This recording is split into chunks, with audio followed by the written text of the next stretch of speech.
es esta y queremos invitarte a votar en vivo, porque en un rato vamos a ver con él los resultados. La encuesta es la siguiente. ¿Los controles de Guillermo Moreno eran más eficaces para bajar la inflación? Estamos hablando de los controles de precios, ¿no? Podés votar por el sí, podés votar por el no, podés votar por el no lo sé. En nuestro usuario de A24.com, las redes del canal, podés sumarte y expresar tus opiniones. Pero va un poco en línea con lo que planteaba Nicolás, inflación que no baja.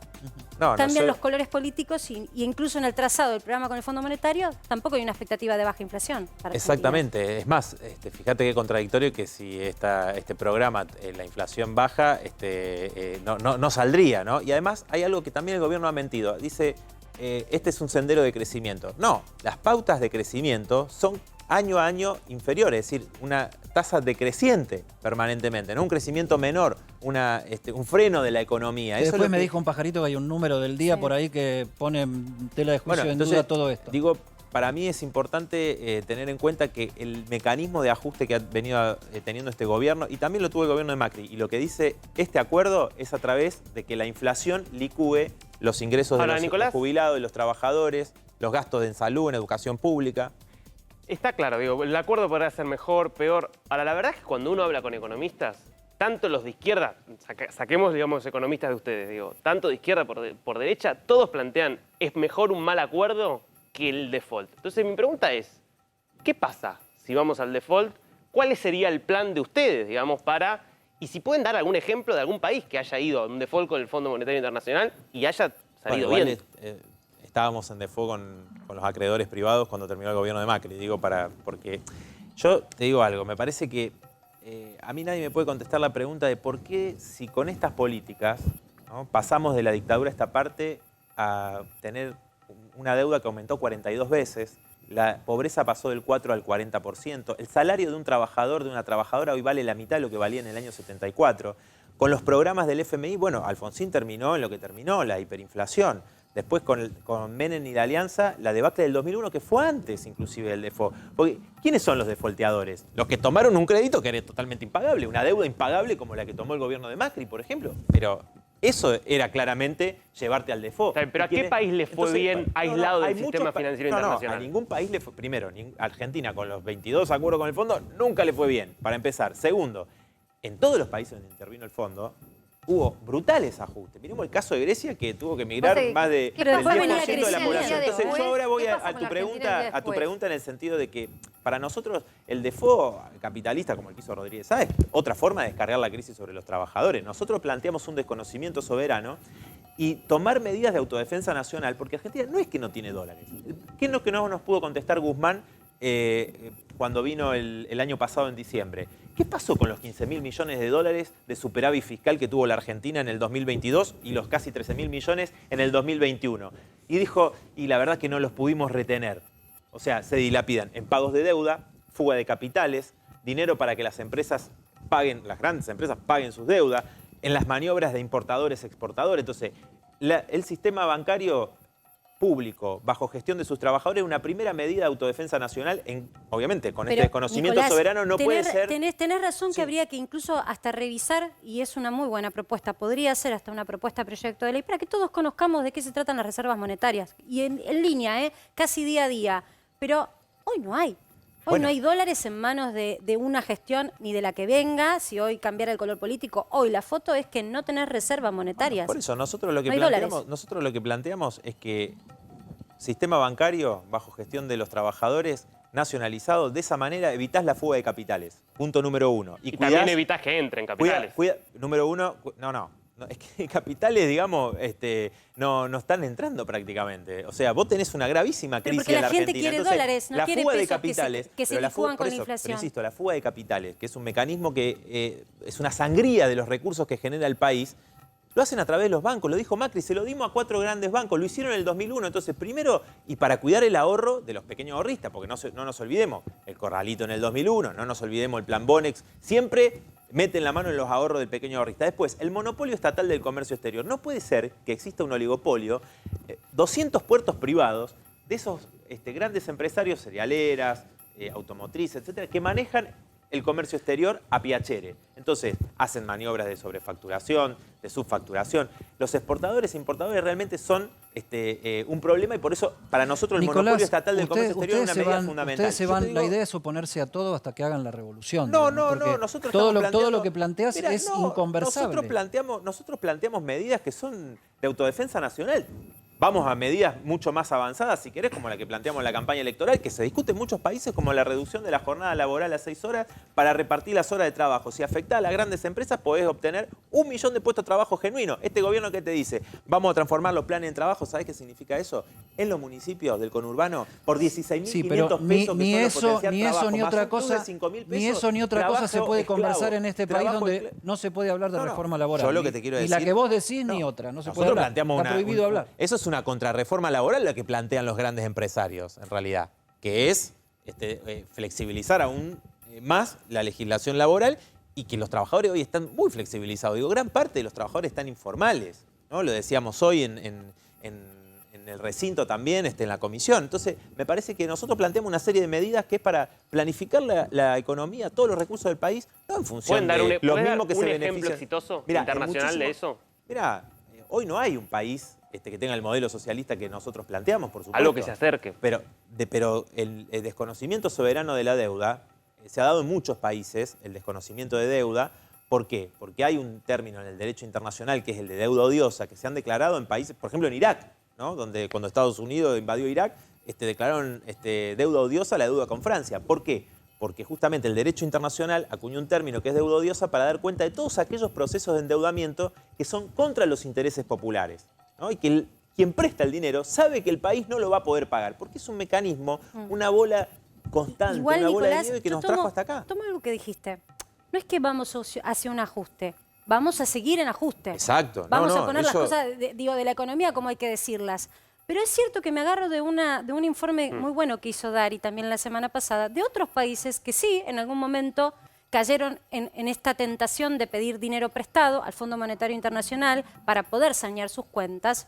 Y la verdad es que hicieron un programa económico una vez en la historia y salieron adelante. Veíamos casos de crecimiento económico y deflación. Son unos 10 casos del 2015 al 2019 donde vos tenés en promedio de esos 10 casos 1,4% de crecimiento anual, una caída de la inflación de 1, algo por ciento anual, una reducción del déficit también en esa línea. La verdad que no fue un desastre. ¿Qué pasa con Argentina? Que lo que a otros, guste o no, lo pueden aplicar y les funciona a largo plazo, ¿por qué en Argentina no funciona? Bueno, por eso, yo creo que vos tenés problemas estructurales en Argentina, como el problema del endeudamiento, que nos trae hasta acá, tenés el problema de la fuga de capitales, hay una sangría constante de recursos de la Argentina y que la industria, como es una industria que, salvo en algún rubro aislado, puede competir con el mercado internacional, el resto no, y necesita dólares, la industria necesita dólares, bueno, esos dólares se fugan, y muchos los paraísos fiscales, inclusive para eludir y evadir impuestos. Entonces, realmente necesitamos una planificación de la economía en función de los intereses del pueblo trabajador. La energía lo mismo. La energía lo mismo, siempre está en manos de algunas grandes empresas, de los pulpos petroleros. Entonces me parece que el problema de la Argentina va a seguir siendo el mismo hasta tanto no haya un cambio de fondo. Un empresario te escucha, me imagino un pyme, y te diría, Nicolás, yo necesito los dólares para comprar maquinaria para poder fabricar local, porque no existe esa maquinaria en Argentina. Y no va a existir ni aunque prendamos velas en los próximos años, porque no existe la infraestructura para fabricar esas máquinas, por ejemplo. No, pero Macri dijo, vamos a obtener crédito, rápidamente se le cerró el mercado internacional y tuvo que ir al Fondo Monetario, aplicó brutales tarifazos y hundió a las pymes, digo. O sea, no, ese plan fracasó rotundamente. La Argentina es dólar dependiente, nos guste o no. Porque no hay una industria que reemplace lo que se importa. Si no cortamos con esa dependencia y empezamos a tomar medidas soberanas que vayan en función de las necesidades de las mayorías y terminemos con la jubilación de indigencia que tenemos hoy. No puede ser que los jubilados después de trabajar toda su vida cobren 32.000 pesos, es indigencia, por debajo del nivel de indigencia. Lo mismo los trabajadores, las trabajadoras. Entonces, obviamente hay que afectar la ganancia de los grandes empresarios, que tienen además en el extranjero un PBI, 400.000 millones de dólares en el extranjero. No solamente es problema de la deuda, 400.000 millones de dólares argentinos en el extranjero que no son de jubilados y laburantes, ¿no? Vos tenés razón en que la Argentina es dólar dependiente, es una enfermedad que tenemos en la Argentina que no podemos pensar nada a largo plazo porque siempre estamos en la coyuntura. Ahora, también somos ruptura dependientes y eso nos lleva a que no podamos entender la Argentina. Si nosotros entendiéramos la Argentina no como las constantes rupturas, sino como una continuidad, entenderíamos, tal vez, me puedo equivocar, que sin Adolfo Rodríguez Sá diciendo el default en el Congreso, no habría habido Duhalde, y sin Duhalde no habría habido Kirchner, y sin Kirchner no habría habido pagar los 10.000 millones de dólares al Fondo Monetario en aquel momento, y sin eso no habría habido Cristina, ni Macri, ni lo que está sucediendo ahora, porque la Argentina, que nos entretiene con tanta ruptura, también es una continuidad de fracasos acumulados. Claro, porque fíjate que toda esta estructura de la que estamos hablando no solamente no se modificó, sino que se fue profundizando. O sea, el nivel de informalidad laboral, los empleos cada vez más precarizados, el empobrecimiento generalizado de la población, 40% de pobreza tenemos en la Argentina. Y estamos discutiendo cómo hacer un ajuste para pagar una deuda al Fondo Monetario y a los especuladores Ahora, privados. la pregunta es, oponiéndose a todo, ¿se resuelve nosotros tenemos un planteo distinto, tenemos una propuesta totalmente opuesta a la que se plantea desde por un lado, la oposición de derecha, que gobernó 4 años con Macri, y de parte del peronismo, que hizo una campaña electoral diciendo que, como insisto, que podía compatibilizar los intereses de los empresarios, de los especuladores y la del pueblo trabajador. En 2 años demostraron que no, ni siquiera en una pandemia destinaron más recursos a privilegiar eso y tomaron y dijeron, bueno, Nicolás, estamos en una emergencia, vamos a revisar el tema de la deuda. No se investigó nada. el acuerdo seguramente va a salir. Ahora, ¿puede haber algún diálogo con sectores del kirchnerismo? Por ejemplo, ustedes sí apoyaron el impuesto a la riqueza que propuesto por Máximo Kirchner y Carlos Heller. ¿Puede haber alguna conversación justamente que el kirchnerismo quiera para paliar el ajuste que se viene con el Fondo Monetario Internacional? ¿Algún proyecto de ley que atienda a los sectores sociales y están en conversaciones con eso?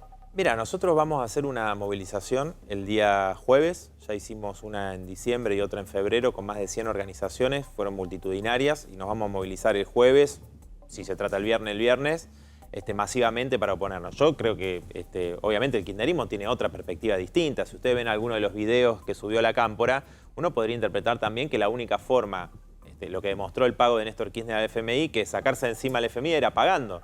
Bueno, nosotros planteamos que hay que desconocer la deuda. Ellos, siempre Cristina Kirchner dice que está orgullosa de haber sido pagadora serial de la deuda. 200.000 millones de dólares se pagaron bajo los gobiernos kirchneristas. Entonces, digo, vos podés tener acuerdo en alguna cuestión, en alguna situación, con distintos bloques, etcétera. Ahora, desde el punto de vista de la perspectiva, yo los veo especulando hacia el 2023 para ver si mantienen, ni siquiera para ver si ganan la elección, sino diciendo, bueno, especulando para mantener su espacio político sin convocar, por ejemplo, en muchos sindicatos donde están influenciados por el kirchnerismo, etcétera, no se está convocando una huelga para enfrentar esto. De hecho, han sido parte de este gobierno. Pero yo tomo tu propuesta, está clarísimo cuál es la propuesta del Frente Izquierda, creo que está clarísimo también por qué vos no vas a votar a favor de esta ley. Pero yo me pregunto también, y lo reflexionamos, por eso escuchamos todas las voces en este programa, ¿qué va a pasar el día después del default? Porque Argentina, que ya no es la Argentina de la foto del último tramo de gestión de Mauricio Macri, ni tampoco del comienzo de la gestión de Mauricio Macri, no tiene dólares. E insisto, sigue siendo dólar dependiente, eso no lo corregís de un día para el otro. Entonces, si se genera lo que dijo Guzmán, porque puso el fantasma del estrés cambiario del propio ministro, si no los medios de comunicación no somos, en general, somos muy responsables, no somos de decir este mensaje.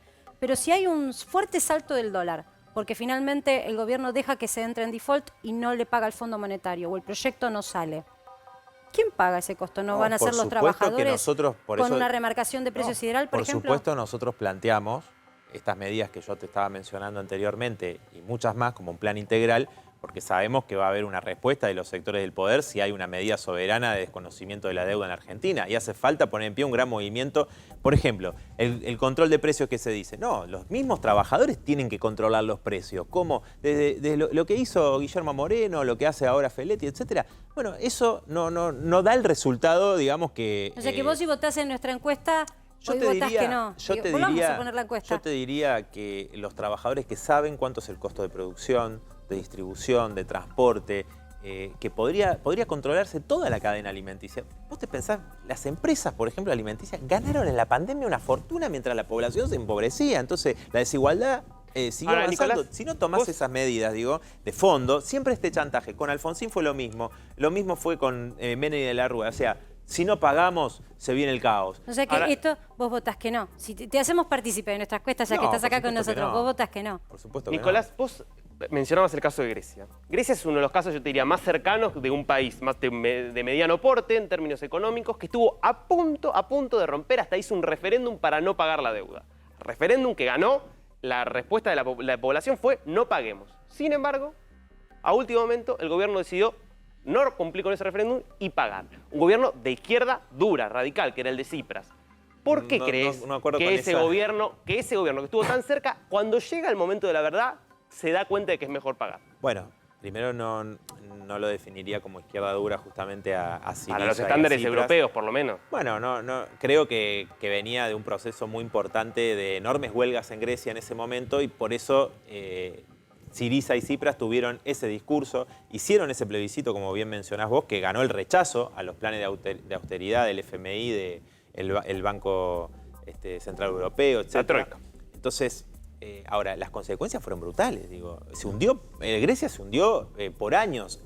Más del 10% de su población emigró por las terribles consecuencias. Se hundieron las jubilaciones al menos de la mitad. O sea, fue una ¿Pero no te parece que lo que vieron estando ahí con la botonera es que el plan B era peor? No, ¿sabés qué pasa? Es que llegás a esa situación, se prepara esa situación. O sea, si vos no hiciste nada para buscar otro camino estando en el gobierno, y bueno, en ese momento, si vos no tenés una fuerza alternativa, porque en Argentina hay poderosos sindicatos, hay enormes movimientos sociales, hay centros de estudio. El problema es que toda esa fuerza no está puesta en movimiento. Nicolás, porque se encargan justamente de pasivizar, particularmente, por ejemplo, desde el peronismo, pasivizar a los trabajadores y las trabajadoras que no salen a reclamar por lo que... Fíjate, hace 5 años, más de 4 años que cae el salario en Argentina. ¿Vos viste alguna huelga de la CGT? Daer va a decir que el acuerdo es bueno mañana. Y última pregunta, Nicolás del Caño. Está claro que los 4 diputados del Frente de Izquierda van a votar en contra de este acuerdo.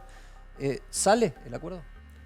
Mirá, yo te diría, por lo que tampoco conozco, digamos, el detalle. Usted también tiene mucha información permanentemente, muchos contactos. De lo que puedo observar, yo creo que va a salir. La discusión, me parece, o la aspiración del gobierno es que sea con la mayor cantidad de votos a favor. Después está todo el debate, que creo que es una trampa, lo que quiere hacer Juntos, decir, bueno, saquemos el programa económico del FMI, solamente se vote el crédito. Ya está claro, no se puede escindir el nuevo préstamo del FMI de este programa de ajuste. Vienen de la mano, ¿no es cierto? Entonces, bueno, yo creo que va a haber una fuerte discusión. Las coaliciones mayoritarias están detonadas, obviamente, con fuertes debates, crisis, y bueno, creo que la discusión es con cuántos votos a favor va a salir, ¿no? Muchísimas gracias, Nicolás del Caño, por haber estado en Para que Sepas.